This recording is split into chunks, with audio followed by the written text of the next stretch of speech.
옛날에 청년 때 시골 교회에 봉사하러 간 적이 있었습니다. 남녀 청년들이 굉장히 더운 여름에 비지땀을 흘리면서 여름 성경 학교를 이제 잘 마쳤어요. 그리고 이제 하루 정도 쉬는 시간을 가졌는데 그 마을에 이제 저수지가 있어가지고 그곳에 가서 이제 수영을 하면서 놀았습니다. 그런데 한 자매가 튜브를 타고 조금 깊은 곳으로 이제 가서 장난을 치다가 그만 몸이 튜브에서 쑥 빠져나오게 됐어요. 그래가지고 이제 보니까 자기 발이 닿지 않는 그런 깊은 물이었어요. 그러니까 뭐 얼마나 놀랬겠습니까? 막 허우적대고 소리를 지르고 막 그랬죠.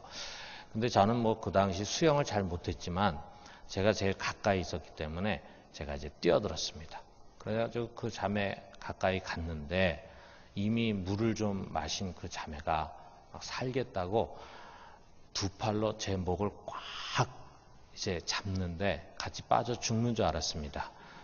다른 형제들이 빨리 와가지고 도와서 이제 무사히 나올 수 있었어요. 그래서 아무도 다치지 않고 그 자매도 살 수 있었습니다. 그 자매는 평상시에는 굉장히 아주 부드럽고 또 아주 유약해 보였어요. 목소리도 그렇게 크지도 않고 그랬는데 그렇게 힘이 센 줄은 몰랐습니다.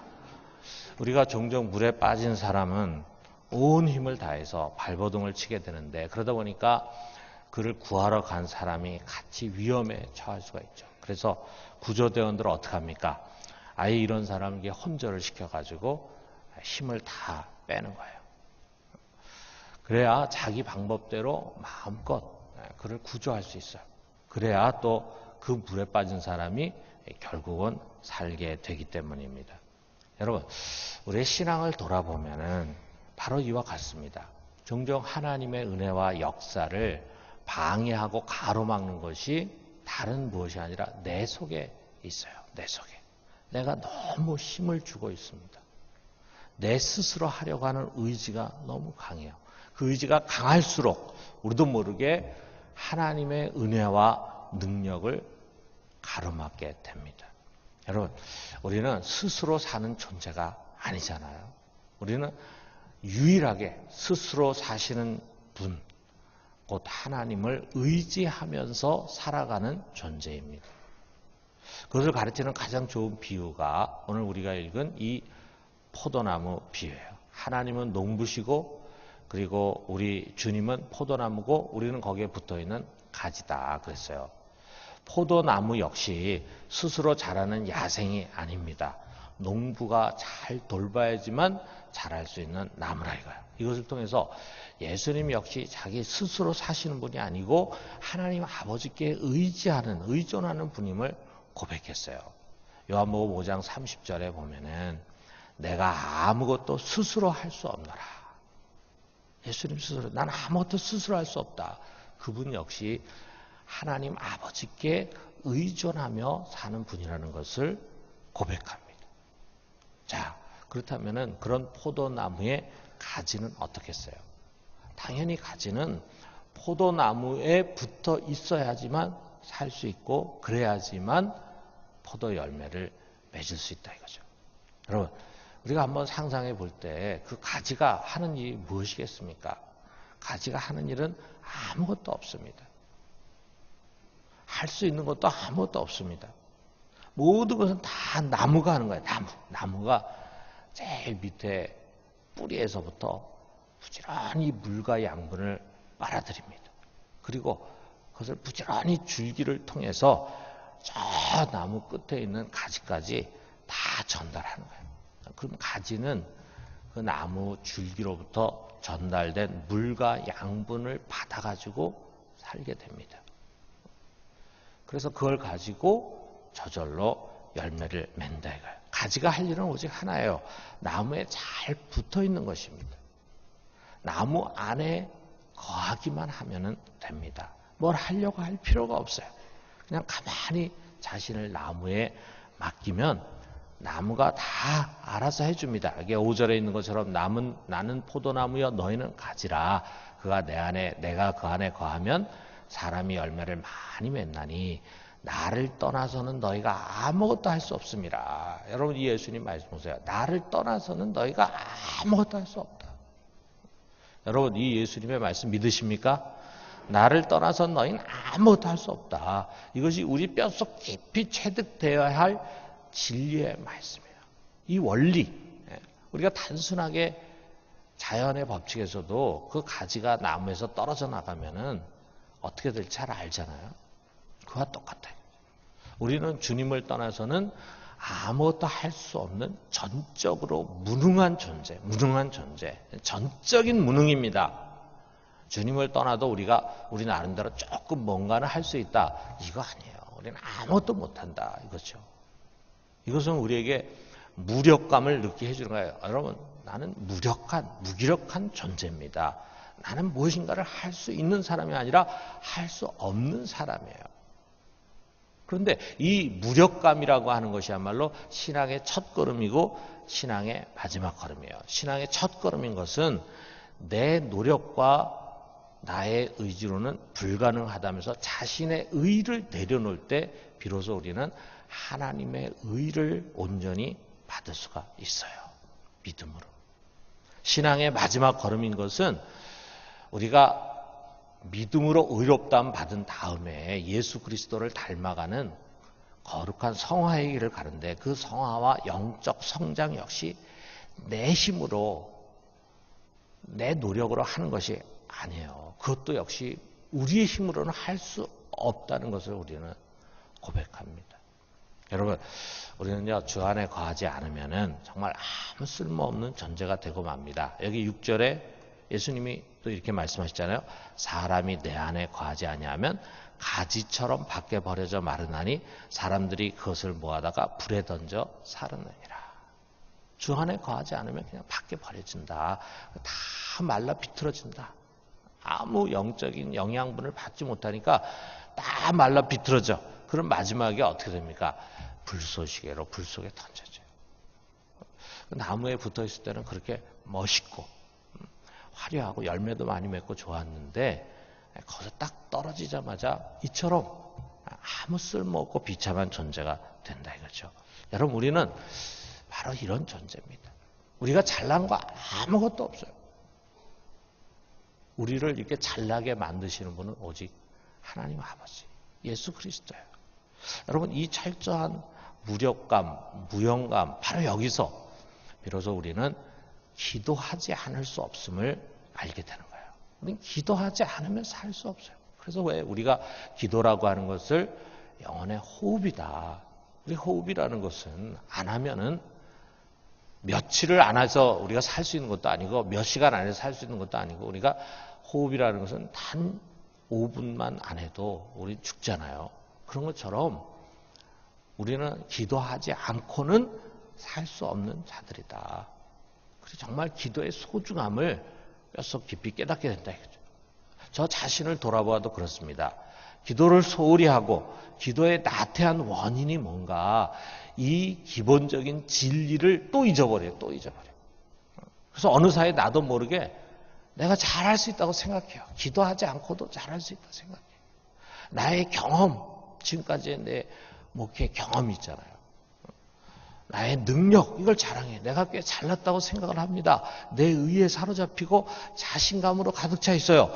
사람들의 인정과 칭찬에 우쭐해져 있습니다. 그게 아니면 어떻게 되겠지 하는 그런 요행에 나를 맡기는 거예요. 그러면서 많은 실패를 경험했습니다. 열매 없는 실패. 뭐가 되는 것 같은데 사실은 되는 것이 없어요. 겉은 번질한데 사실 그 내면 아무 실속이 없어요. 사람들이 볼 때는 그럴듯해 보이는데 사실은 하나님 보실 때는 아무 열매 없는 그런 삶을 살아가고 있는 거예요. 마치 잎은 무성하지만 그러나 열매가 없는 무화과나무처럼 살아가는 것입니다. 그 실패의 원인은 다른 무엇이 아니에요. 내 힘과 지혜를 의지하면서 태평했어요. 그러다 보니까 기도하지 않았습니다. 기도를 소홀히 했습니다. 기도의 모양은 분명히 있는데 진실성도 진실함도 간절함도 잃어버렸어요. 스스로 하려는 자만심으로 가득 차 있었던 거예요. 그리고 바로 그럴 때 내가 아직 스스로 잘할 수 있다고 생각할 때, 강하다고 생각할 때 하나님은 움직이지 않습니다. 그럼 우리는 아무 열매를 맺을 수가 없는 거예요. 여러분, 우리는 다시 시작합시다.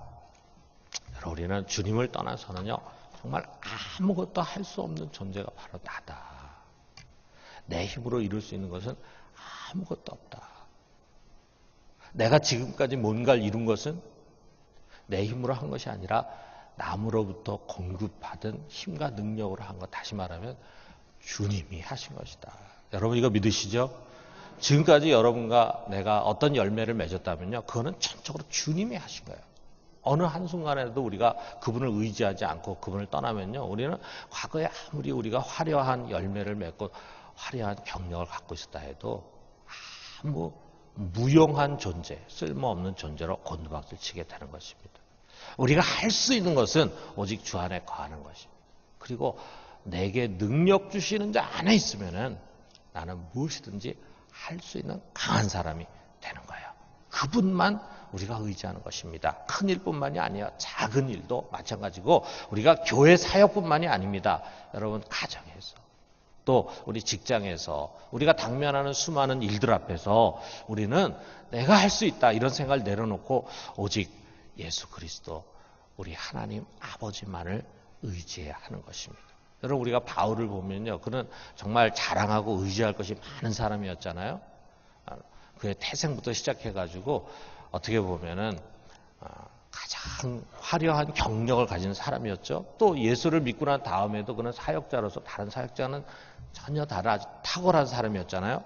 하나님이 특별히 바울에게 많은 계시를 줬어요. 그래서 가장 많은 성경을 쓰게 했어요.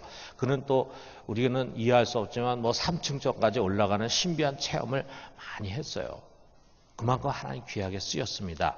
그러나 하나님이 그를 계속해서 귀하게 쓰기 위해서 꼭 필요한 것이 있었습니다. 그것이 뭐냐? 바울로 하여금 끊임없이 스스로 약한 자로 머물게 하는 거예요.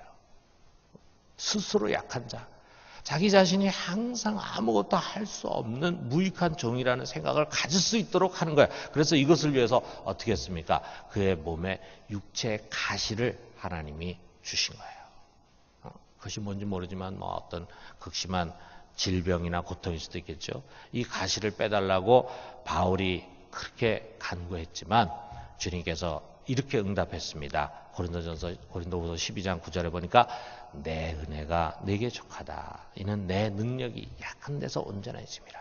내 능력은 누구든지 자신을 약하다고 하는 그곳에서 온전하게 역사한다라고 하는 말씀이에요. 자신이 부족하고 연약하고 무기력한 존재임을 철저히 깨닫는 그곳에서 비로소 하나님은 역사하시고 그의 능력으로 일하십니다. 그리고 거기엔 반드시 열매가 맺습니다. 여러분, 이것이 진정한 기도입니다. 기도는 내가 할 수 없음을 인정하고 하나님을 전적으로 의지하는 행위입니다. 그럴 때 하나님의 역사가 우리 속에 온전히 일어난다 이거죠. 뉴욕에 아주 유명한 설교자가 있었는데 심슨 박사라고 하는 설교자가 있었어요. 근데 그는 항상 병을 달고 다니는 사람이었습니다. 2개의 신경 파열에다가 심장이 나빠서 의사는 38살밖에 안 된 그에게 당신은 2년을 살기 어려울 것이다 이렇게 진단했어요. 그러면 40세 이전에 죽는다는 얘기죠. 설교하기도 고통스러웠고 조금만 경사진 곳으로 올라가도 숨이 차서 숨이 막히는 고통을 느낄 정도로 아주 약한 사람이었습니다. 얼마나 절망이 됐겠어요. 2년밖에 살 수 없다. 그런 진단을 받았다 이거죠. 실망과 좌절에 빠졌던 심프스는 어느 날 성경을 읽는 가운데 그 성경 속에서 병고침이 예수님의 아주 중요한 사역이라고 하는 것을 확신하게 됐어요. 아, 예수님은 많은 병을 고치셨구나. 지금도 그는 병을 고칠 수 있는 분이구나. 그리고 얼마 뒤에 산책하던 중에 한 통나무에 걸터 앉아가지고 기도하기 시작했습니다. 자신의 완전한 무력감을 하나님께 아뢰습니다. 그리고 거기에다가 하나님이 언젠가 건강하게 해주실 것이라는 믿음을 덧붙였어요. 자신의 무능함에 대한 고백과 아울러 하나님의 능력에 대한 신뢰를 고백한 것입니다. 그 숲에서 기도하면서 그는 그의 모든 체질 가운데 하나님이 임재하는 것을 느꼈어요. 하나님이 그의 몸을 만지고 있는 것입니다. 그리고 며칠 뒤에 심슨이요 1000m 산을 올라갔습니다. 1000m. 황령산보다 훨씬 높은 산이겠죠. 1000m 되는 산을 올라갔어요. 그리고 거기서 이렇게 얘기했어요.